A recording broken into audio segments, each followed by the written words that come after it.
ในการพัฒนาศีลพัฒนาธรรมก็เป็นเยาวชนน้องๆนักเรียนจากโรงเรียนสตรีศรีโยไทยซึ่งได้รับความร่วมมือจากท่านผู้อำนวยการโรงเรียนได้ให้นักเรียนได้เข้าร่วมในกิจกรรมเพื่อเห็นความสำคัญในประเพณีซึ่งถือว่าเป็นพุทธประเพณีที่งดงาม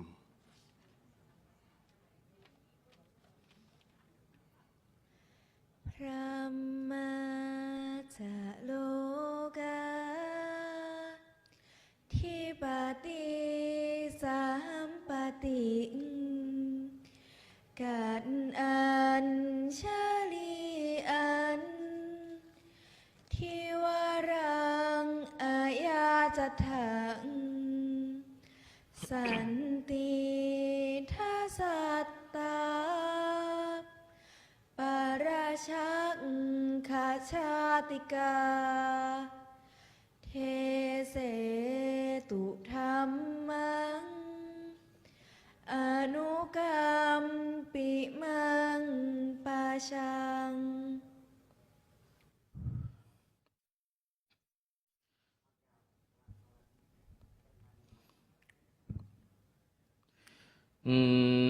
นะโมตัสสะภะคะวะโตอะระหะโตสัมมาสัมพุทธัสสะนะโมตัสสะภะคะวะโตอะระหะโตสัมมาสัมพุทธัสสะนะโมตัสสะภะ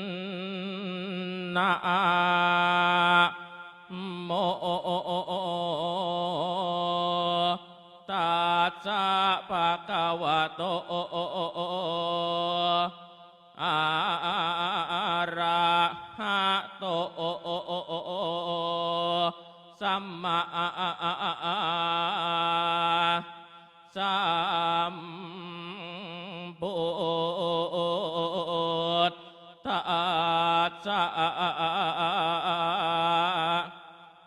ชาลิโกมาโรปิโมดจาลินตาสารติเรคันธา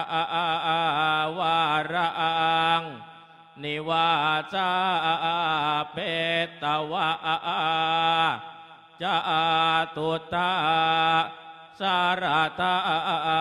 สังัสสานิอากตามัคคะปิมุขะเนวะตาปะเปตวะตัสสมิงตัสสมิงพาเทเสสิหาพยัคฆาติปิทักขาทิโสอารักขังโสจังวิทาหิอาทินังสัทโธมหาโหสิติ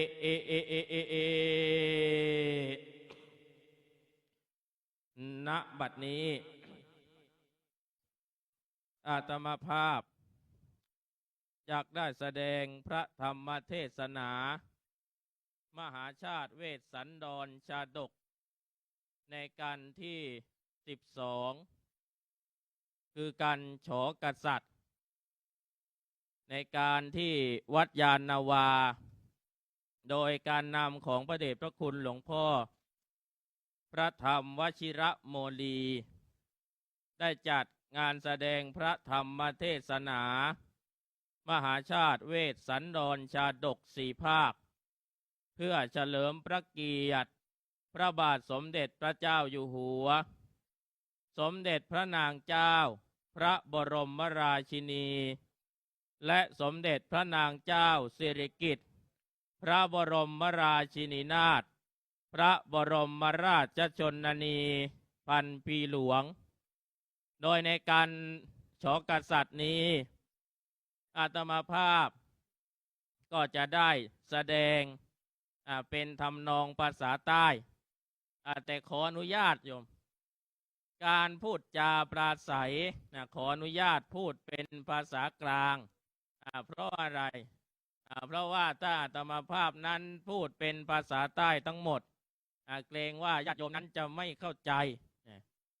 เมื่อสักครู่หนึ่งตั้งพิธีกรก็คือท่านอาจารย์ได้ตามว่าญาติโยมเดี๋ยวนี้ใกล้เป็นคนตายมั่งก็ไล่คนกันส่งเสียงการแสดงก่อนหน้าเป็นคนตายจริงๆโยมเดือนตอนนี้ปากตายเราก็โยนช่วงเดือน10โยมนะอาตมาปราบก็ไม่ได้ป่าต้มบาต้มล่ามากวากรอกแต่ว่าถ้าเคยอยากกินหรือว่ากินตึ้งบานเดือน10นี้ก็อย่าลืมโยมนะอย่าลืมไปส่งตายายอย่างให้ตายายกล่าวหรือว่าใกล้ไม่ได้ลบบานก็อย่าลืมโยมเพราะว่าการทำบุญทำได้ทุกทีถ้าอย่าโยมแลนั่งพี่โยมอย่าลบแลนั่งพี่นะจะเห็นได้ว่าพี่นั่งเตยเนี่ยมันแข็งโยมตอนเดียวหนึ่งลอกก็ตรงนี้แป๊บเดียวก็ไปลอกอีกทีหนึ่งลาวเพราะฉะนั้นตายายเราก็เหมือนโยมเราทำบุญจากกรุงเทพท่านก็ได้รับเหมือนกันโยมในการเจ้ากษัตริย์นี้คณะเจ้าภาพก็ไล่คนโยมนะไล่คนก็เป็นตอนว่าท่านอาจารย์พระครูปลัดวีรพัฒน์ปริมุตโตท่านอาจารย์พระครูวินัยตนจตุพลก้ามาจิ้นโตท่านทั้งสองก็เป็นผู้ช่วยเจ้าวาดวัดยานนาวาและก็ได้เจอเจ้าภาพตั้งหมด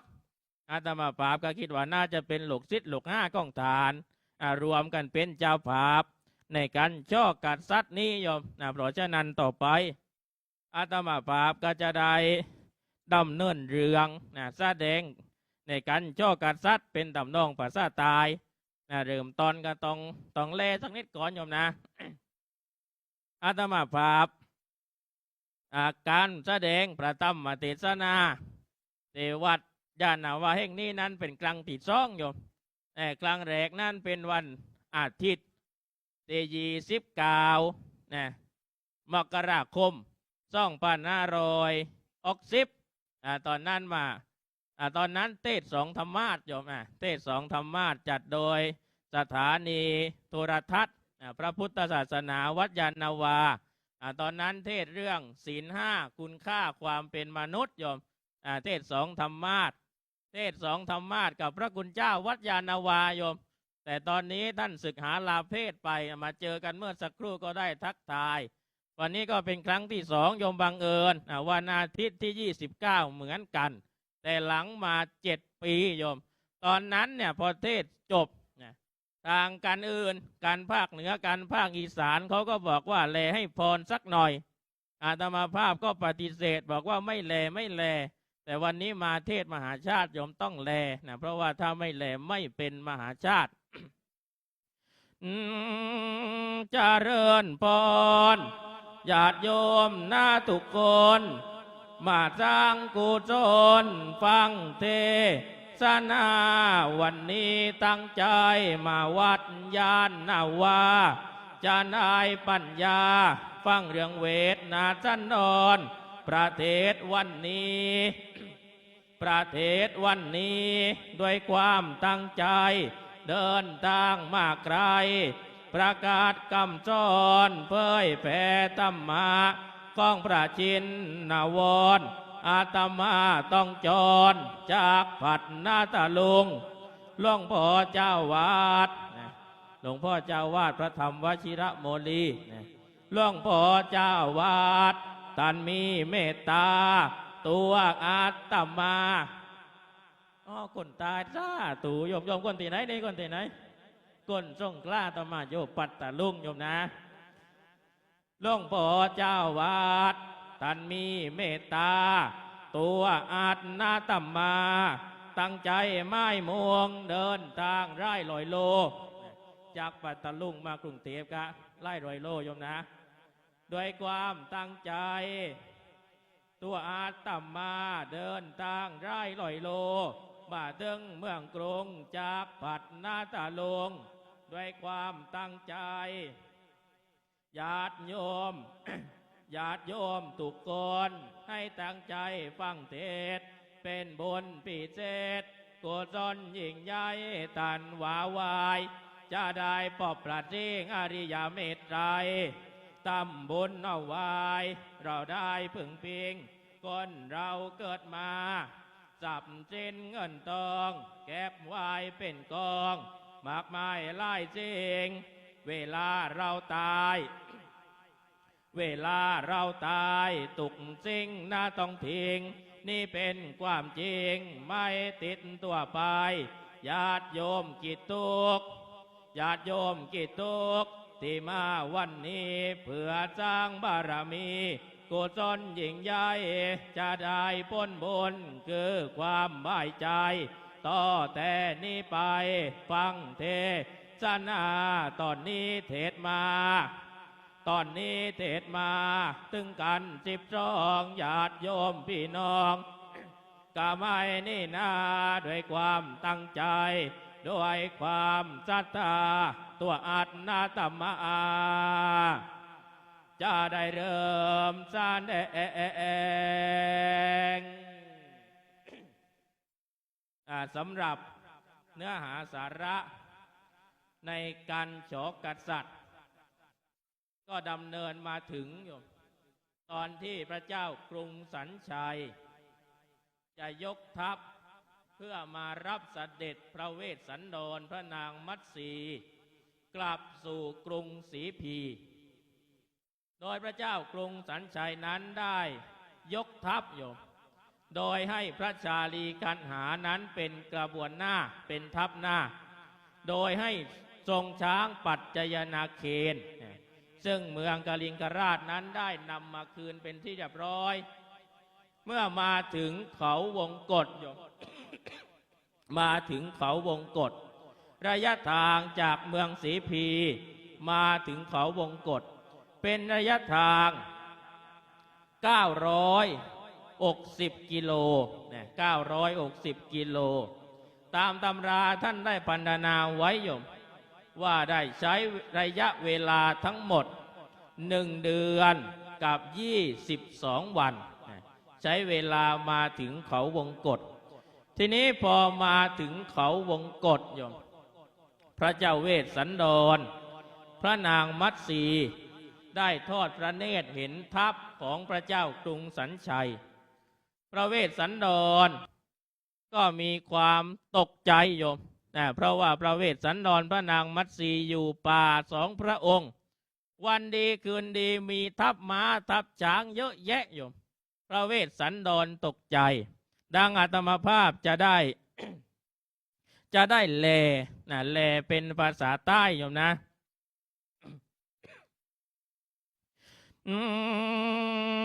ชาลีกุมาโรปิแม่วางอัญชาลีสีสุริยราชวงศ์เมื่อดำเนินพางนจตุรงค์เป็นกระบวนหน้านำเสด็จสมเด็จพระอัยกามากฏตกรุงกษัตริย์อันเสวยสวรรยาธิปัตย์เป็นพระชาเจ้าพิชัยเชษฐ์เมื่อถึงหมดจรินทประเทศโปกรณีเจอง่ายยับยั้งปยุหโยตีตั้งตำนักทัพรับเสด็จสมเด็จพระอัยกาแล้วง่ายตรวจตรากันทั้งขายจางมารายเป็นกันโกงพ้นต่างงานล้อมวงเป็นล้านเพื่อจะป้องกันทรัพย์ภัยมาเรือกจัดตุมอดแล้วง่ายพ้นราชรอดเรียบเรียงบายหน้าต่อพระพิชัยเชตุนดร สียงไทยรอดกดจัดแดนยากรนี้กาสานันสะเถือนสะทานถึงเกตกันกิริยาวงกอดมหาสัตโตส่วนสมเด็จพระยอดพระยุรยอดกัตติยวงศ์พระโสดทรงจันดับซับจำเนียงเสียงปีลึกลำกำปนาด สานุงพระไทยไว้วาดวาราชปาราปากจะรอยจะยอกมางานฮักจริงผีปอบรอบพระนครสีปีแล้วปีกาดกาสมเด็จพระบรมชนกาธิบดีไงดับจีบจึงยอกพลทหารเร็วรีบมาตามติดหวังจะประงานพรานประจนมาชีวิตอาตมังในครั้งนี้จึงพาพระเอกอัครมังเอตีจุนทรเทพกษัตริย์กาติยานาเรศเกินโจจิงก่อนประเทศหลักยอบพระองค์แล้วง่ายทอดพระเนตรโดนิกรจัตุรงราชเสนาในสถานที่นั้นแหละภิกขเวนุกราทรงโพธิ์ทรงศีลสังวรอินทรีย์สมเด็จพระมิงโมลีโลกุตมาภิเษกเอกอัครมกุฏวิสุทธิจันเป็ดพงจึงตรัสแก่พระยอดเยาวอนงองค์อัครเรศราชนารีว่านูก่อนเจ้าผู้ทรงที่ทุนทรลักษณะวิลาศเลิศนอนแน่ทิวแต้วตวนตรงเถิดที่กำปอน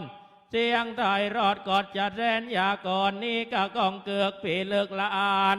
ชาเตือนชาตานพระหิมมาวันเพียงจะพังพินาศโมปะหนพายุอาบาทกระบวนโพน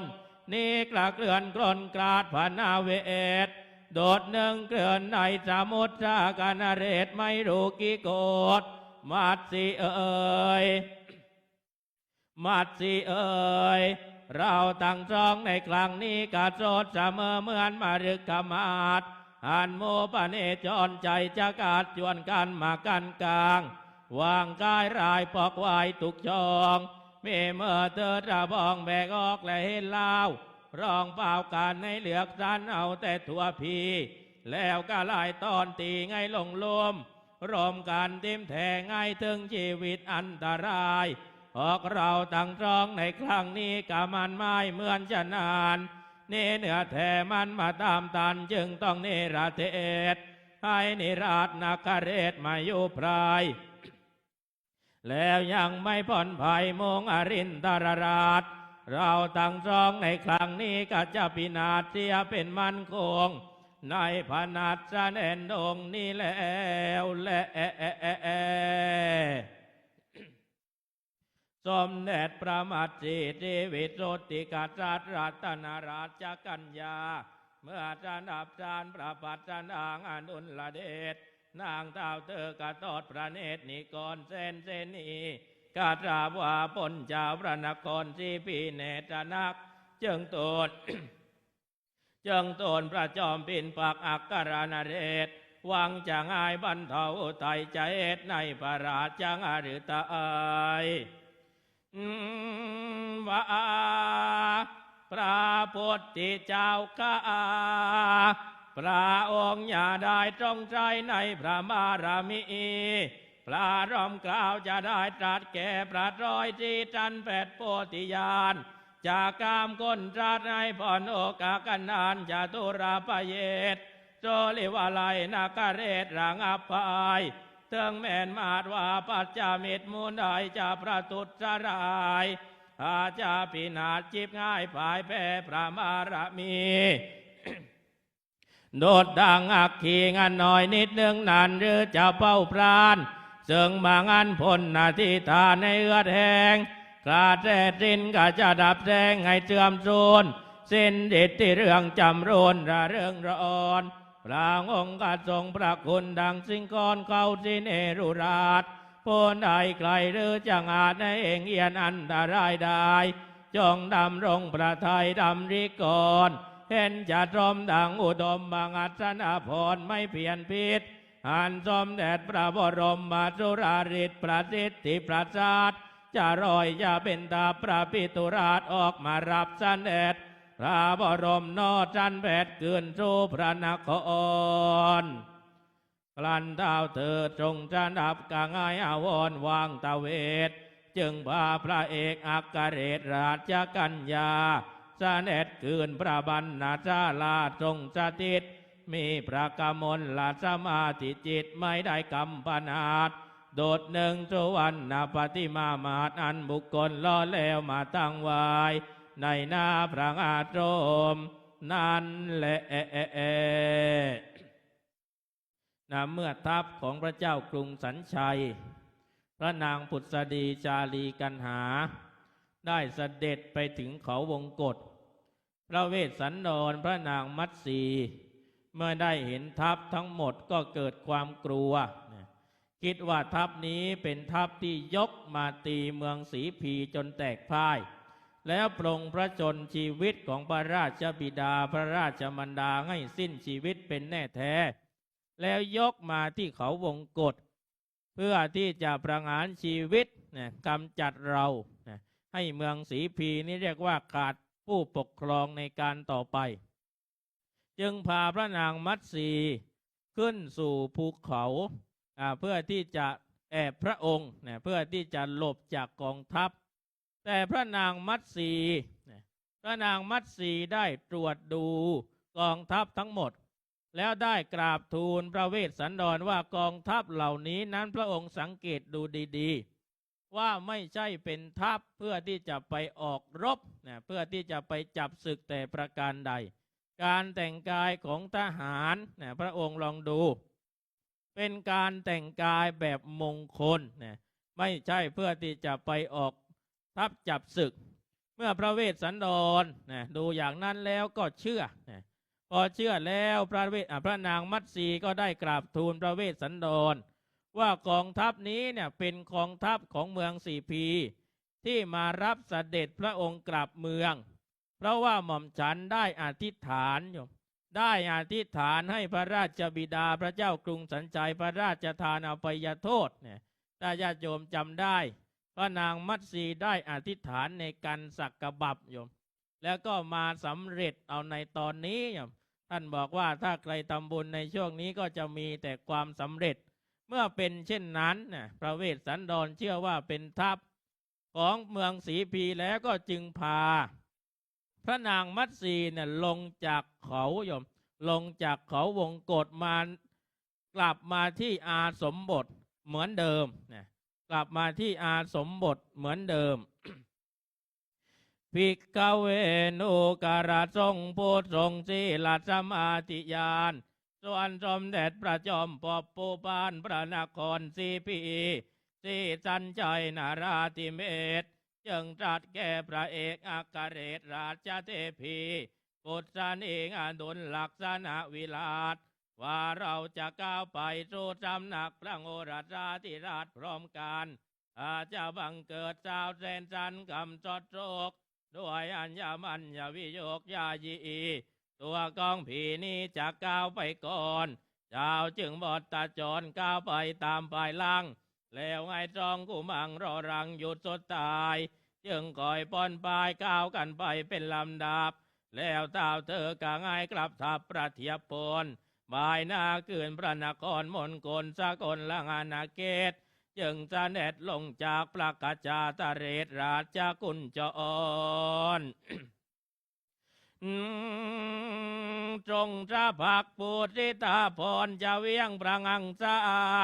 พระนมพระกรลีลาและวิลาศแวดล้อมด้วยมูภิกขุมาตโยนโดมโยรยาตยังประงาตรมจักยาทัตติเยตเพื่อจังอภิเทกรองกัตยาติเมตบรมวงศ์ให้เจือบเสวยมาไงส่วนดำรงราชจังอาณาจักรเมื่อทอดพระเนตรเห็นพระลูกรักรวมพระทัยอันทรงพระพฤกษ์พรหมวิสัยกิสิเวทโดดองค์สมเด็จกมเลศอันลีลาศลงมาจากผีปอบสุตตวาสบวรวิมานพลางอาการกายจิตตวิเวกทรงจังวรสันเลกาสารกามกอบด้วยมารยาทสังเงียมงามเหงื่อนอริยพงศ์เมื่อทรงกษัตริย์ศรีสุริยวงศ์ทอดพระเนตร เห็นสมเด็จบรมนเรศราชมินดรกระทำปัจจุกรรมนาการจุลิกรกราบลงกับความประมาทเท้าเธอก็ยกประงัดประมาทเนื้อปืนประกาน้องตรองกระจัดตราแล้วสวมสอดพระจอยสุนิจาสีสุริโยรสพระตับแต่พระอุราราตอดตอนพระอฤทัยพระจมผิดพระเกศจุไรรำพันพิลาภพระงัดสุจนนี้กามาไลงาพระปักตราจึงตรัสว่าโออานิจจะเจ้าพ่อย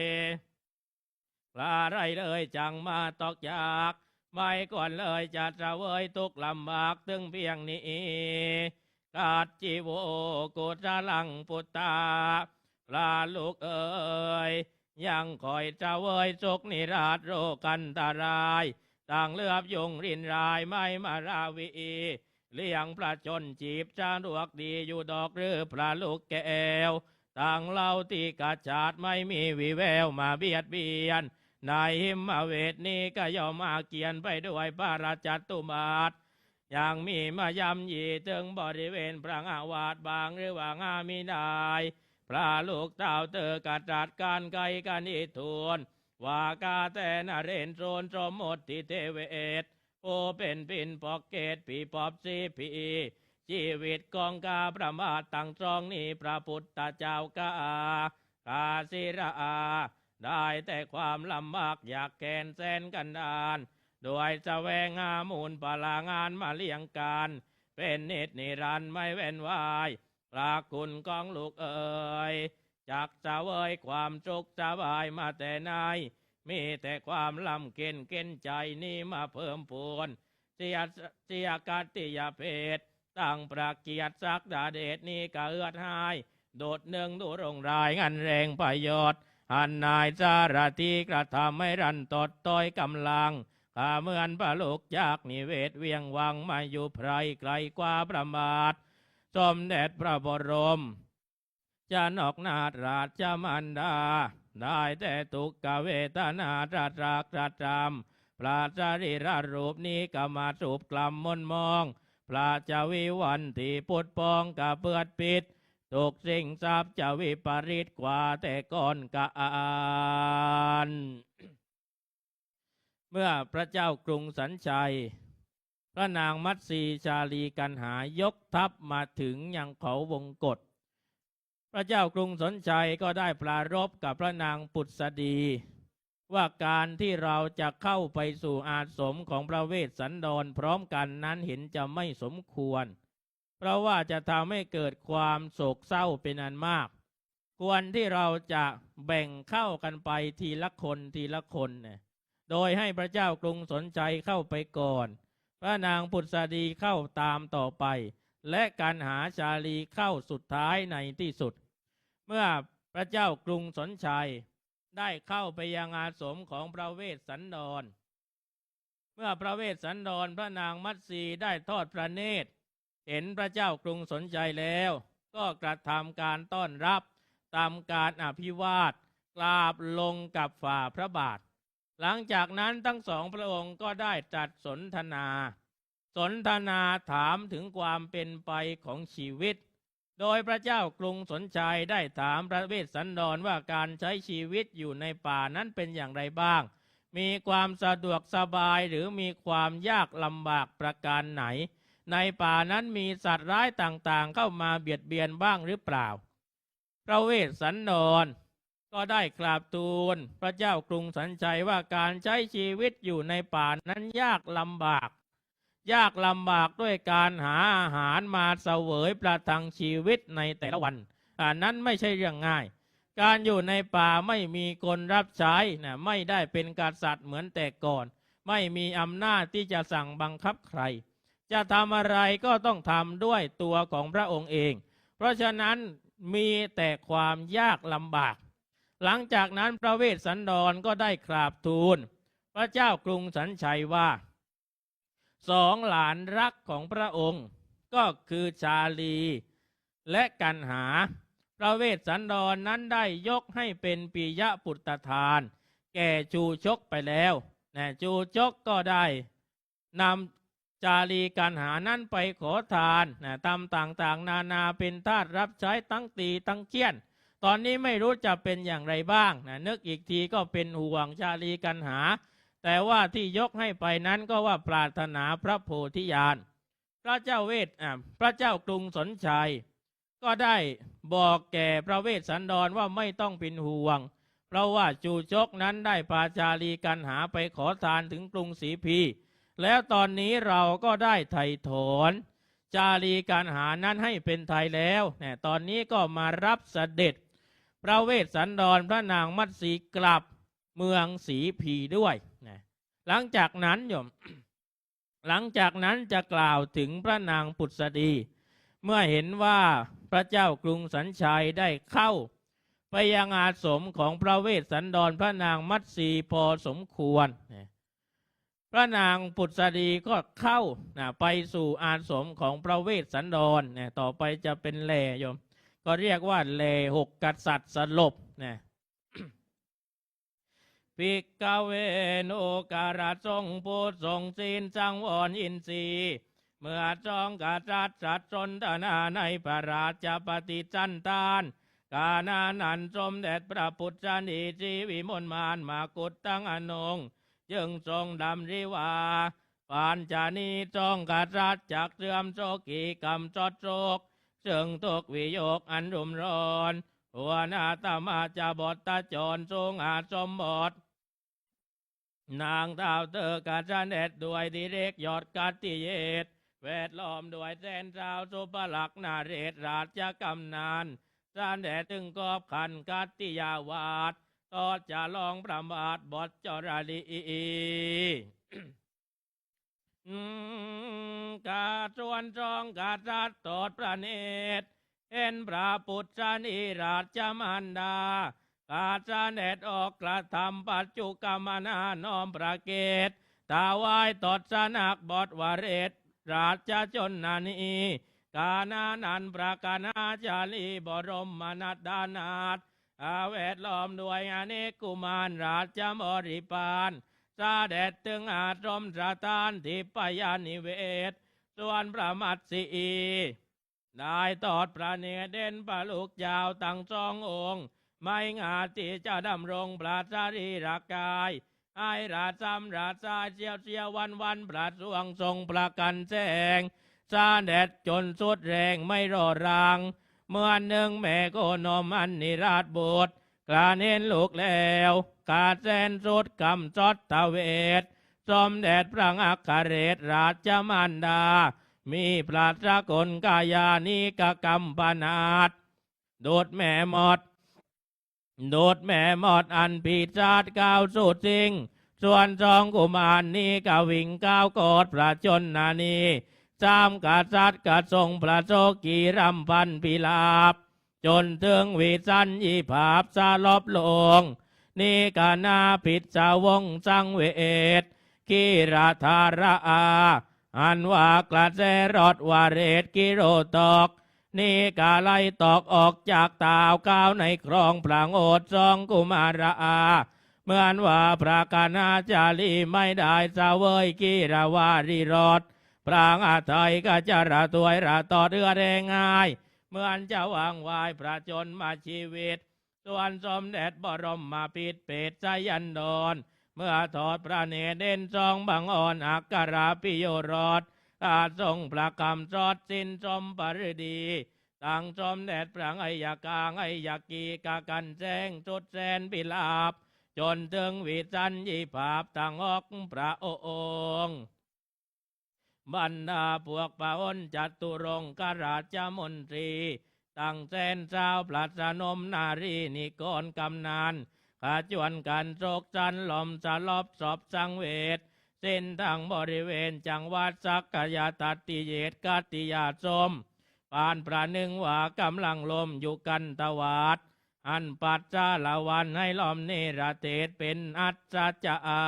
รย์หลังจากที่พระนางปุษดีได้เข้าไปยังอาสมของพระเวสสันดรพระนางมัตสีหลังจากนั้นพระเวสสันดรพระนางมัตสีก็ได้ถวายบังคม กราบลงกับขวาพระบาทหลังจากนั้นสองกุมาร ก็คือชาลีและกันหา ก็ได้ตามเสด็จเข้าไปพร้อมด้วยข้าราชบริพารผู้ที่ตามเสด็จทั้งหมดเข้ากันไปเป็นตามลำดับเมื่อพระนางปุษฎีชาลีกันหาเข้าไปพระนางมัตสีด้วยความที่คิดถึงลูกจากลูกมานานก็วิ่งเข้าไปกอดวิ่งเข้าไปกอดชาลีและกันหาจนน้ำนมของพระนางมัตสีได้ย้อยลงมาโยมหลังจากนั้นสองกุมารชาลีและกันหาก็ได้เสวยนมโยมเสวยน้ำนมขีรวารีรสจากพระเต้าของพระนางมัตสีจนในที่สุดพระนางมัตสีชาลีกันหาก็กอดกันโยมนึกถึงภาพเราไม่เจอแม่นานๆก็กอดจนในที่สุดร้องไห้จนถึงวิสัญญีภาพคำว่าวิสัญญีภาพคือร้องไห้โยมร้องไห้จนเป็นลมใครอยากจะช่วยชาลีกันหาให้ฟื้นก็ช่วยซื้อยาดมโยมยาดมจาโป้ยเซียนก็ได้จาอะไรก็ได้โยมยาหอมยาดมยาลมยามองมาช่วยกันโยมหลังจากนั้นโยมพระอัยยกาพระอัยยกีก็คือพระเจ้ากรุงสนชัยพระนางปุษฎีและพระเวสสันดรเมื่อเห็นว่าพระนางมัตสีชาลีกันหาร้องไห้สลบจนเป็นลมทั้งสามพระองค์ก็ร้องไห้โยมร้องไห้จนสลบ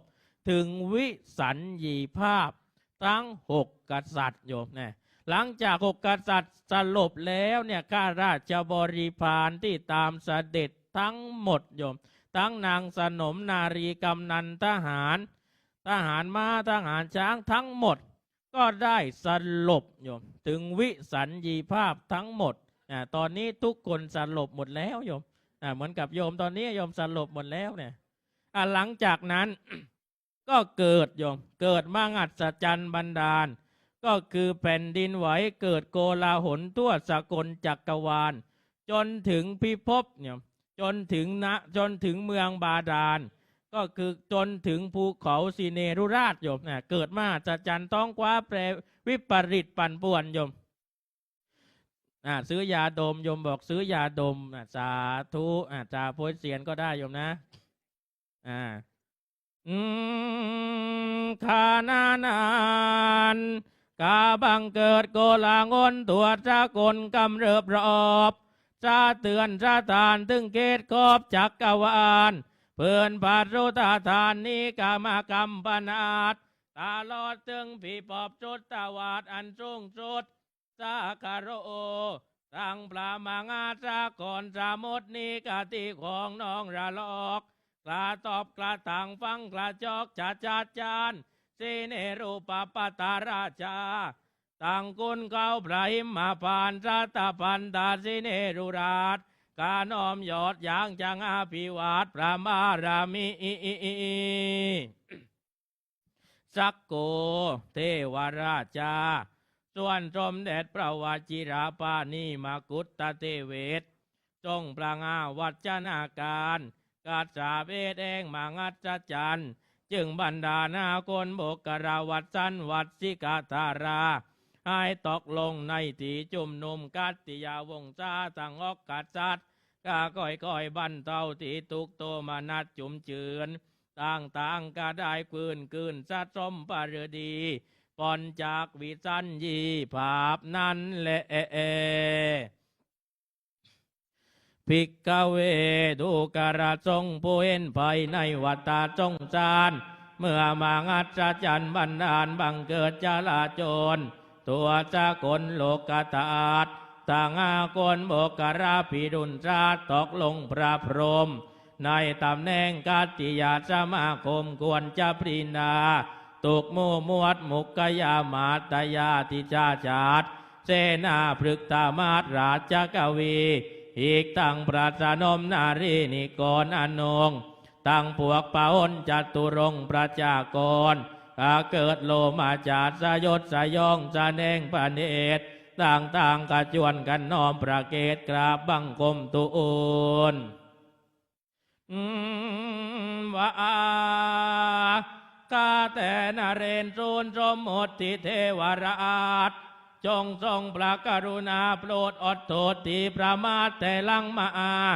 ก็เจิญเสด็จละตุลีลาพานวดปลาย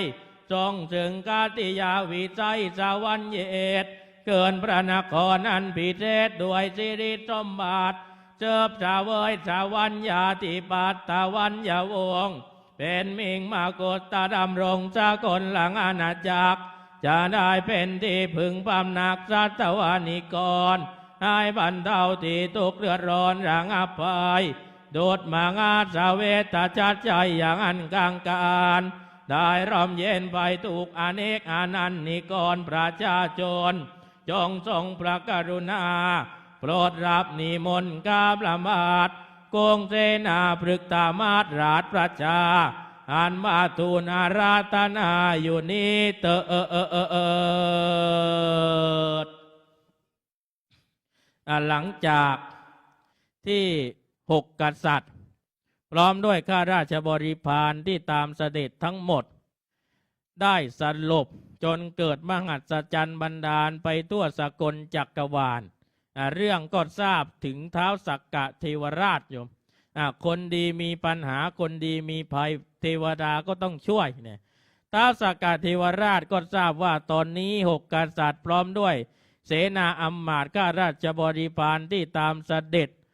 จากเมืองสีพีไปขอวงกฏนั้นได้สลบหมดแล้วนะท้าวสักกะเทวราชจึงได้บันดาลฝนโบกกรพัดให้ตกลงประพรม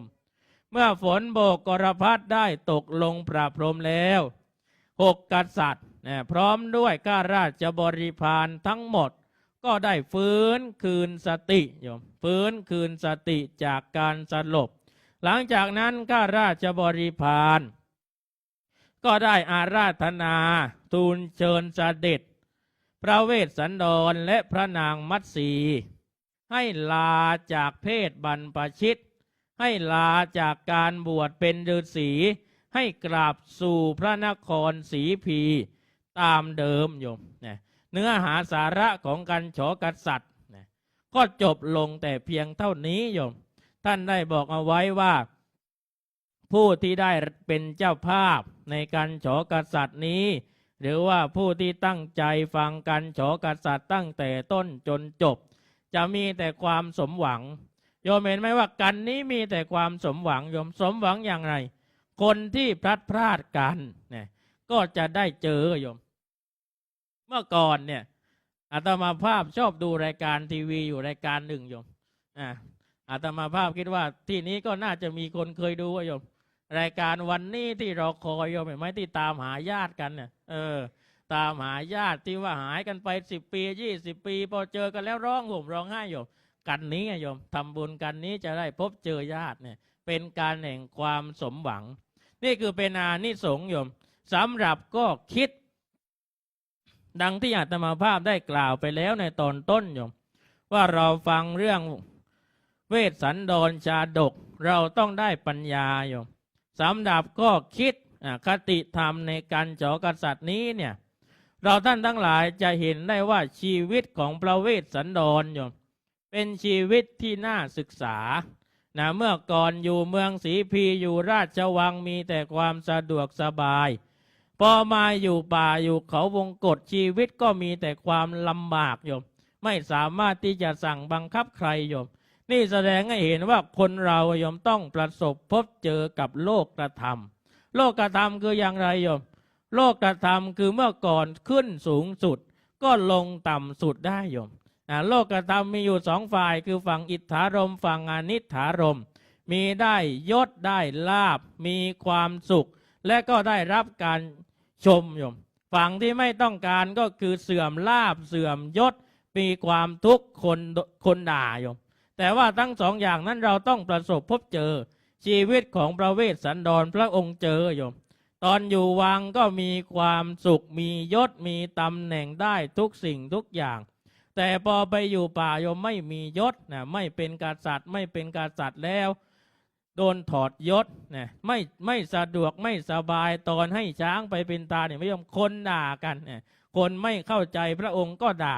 เราจะเห็นได้ว่าชีวิตของพระเวสสันดรเป็นชีวิตที่น่าศึกษาและจะเราทั้งหลายได้เห็นว่านี่แหละโลกธรรมโยมโลกธรรมที่เราทุกคนต้องเจอเพราะว่าโลกธรรมเป็นธรรมประจำโลกเนี่ย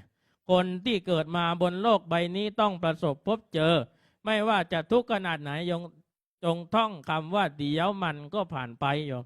ไม่ว่าความทุกข์ขนาดไหนที่เราประสบพบเจอท่องไว้เลยว่าเดี๋ยวมันก็ผ่านไปเพราะฉะนั้นคนโบราณจึงบอกโยมว่าเวลามีความสุขก็อย่ามีความสุขจนหลงระเริงเวลามีความทุกข์ก็อย่าทุกข์แบบระทมเพราะเดี๋ยวความสุขมันก็จะเปลี่ยนสภาพแปรไปเป็นความทุกข์หลังจากความทุกข์ผ่านไปความสุขมันก็จะตามมาโยมเนี่ยการโฉกษัตริย์เห็นชัดเจนนี่เป็นเรียกว่าโลกธรรมที่เราทุกคนที่อยู่บนโลกเนี่ยต้องเจอโยมใครไม่เจอคนนั้นอาจจะไม่ใช่คนนะโยม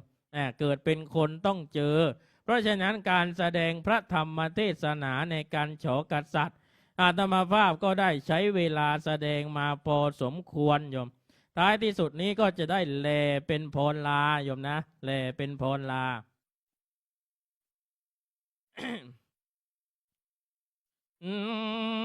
ราต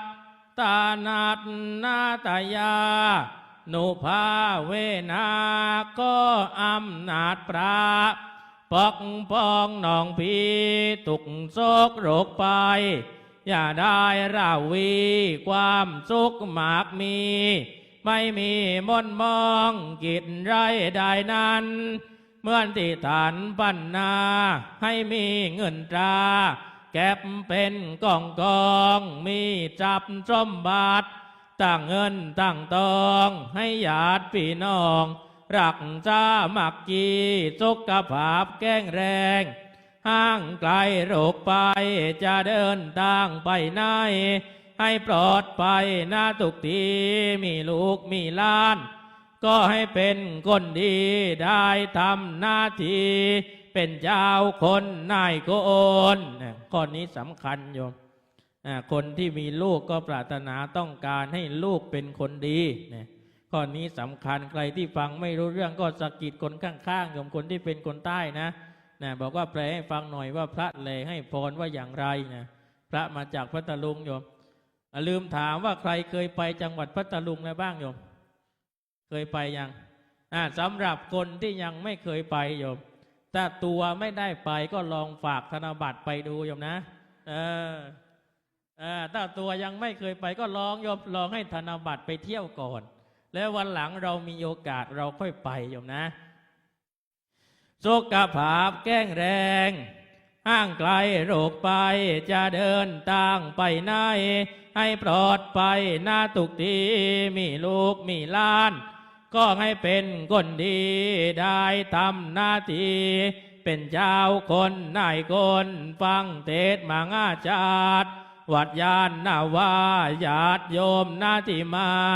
ได้จ้างกุศลทำบุญทำทาน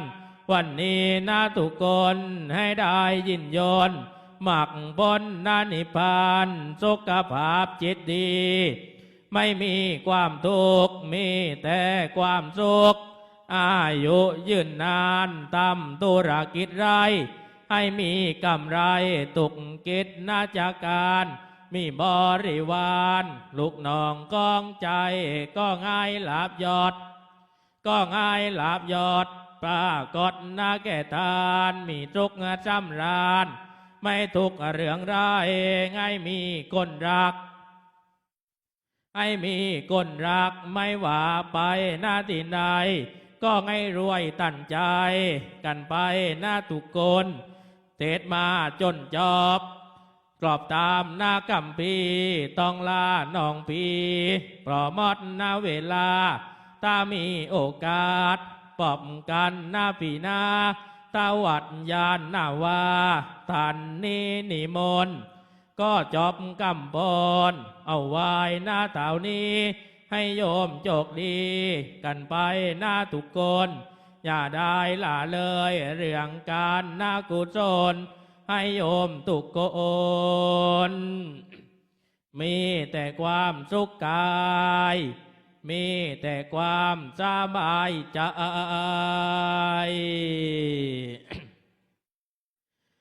เทศนาปริโยสานีท้ายที่สุดแห่งการแสดงพระธรรมเทศนามหาชาติเวสสันดรชาดกกันโฉกษัตริย์นี้อาตมาภาพขออนุโมทนากับคณะเจ้าภาพทุกคนทุกท่านและญาติโยมที่ได้ตั้งจิตตั้งใจ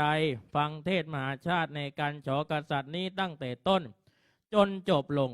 ด้วยอนุภาพแห่งคุณพระศรีรัตนตรัยคือคุณพระพุทธคุณพระธรรมคุณพระสงฆ์บุญบารมีที่ท่านทั้งหลายได้กระทำมาตั้งแต่ต้นจนณโอกาสบัดนี้ให้รวมกันเป็นตบะเป็นเดชะเป็นพลวะปัจจัยอำนวยไว้พรในท่านนั้นมีความสุขมีความเจริญมีความสุขกาย คือให้มีสุขภาพร่างกายที่แข็งแรงไม่มีโรคภัยไข้เจ็บมีความสุขใจคือหมายความว่าเวลาเราจะเจอปัญหาใดในชีวิตก็ขอให้ผ่านพ้นไปได้ด้วยดีท่านทั้งหลายปรารถนาสิ่งหนึ่งประการใด อันเป็นไปในทางที่ชอบประกอบด้วยกุศลคือไม่เป็นการเดือดร้อนตนไม่ทำให้ผู้อื่นเดือดร้อนขอให้ความมุ่งมา่ปรารถนานั้นจงสำเร็จทุกประการการทำมาหากินการทำธุรกิจโยมก็ขอให้มีความคล่องตัวเหลือกินเหลือใช้โยมเพราะว่าถ้าพอกินพอใช้เนี่ยมันไม่พอโยมนะต้องเหลือกินเหลือใช้เมื่อเหลือกินเหลือใช้แล้วจะได้ทำบุญค้ำจุนพระศาสนาขอให้ญาติโยมร่ำรวยเป็นเศรษฐีมหาเศรษฐีด้วยกันทุกคนทุกท่านอาตมาภาพแสดงพระธรรมเทศนา มหาชาติเวสสันดรชาดกกันโฉกษัตริย์มาก็สมควรแก่โอกาสเหมาะสมแก่เวลาจึงสมมุติยุติจบลงแต่เพียงเท่านี้เอวังก็มีด้วยประการฉนี้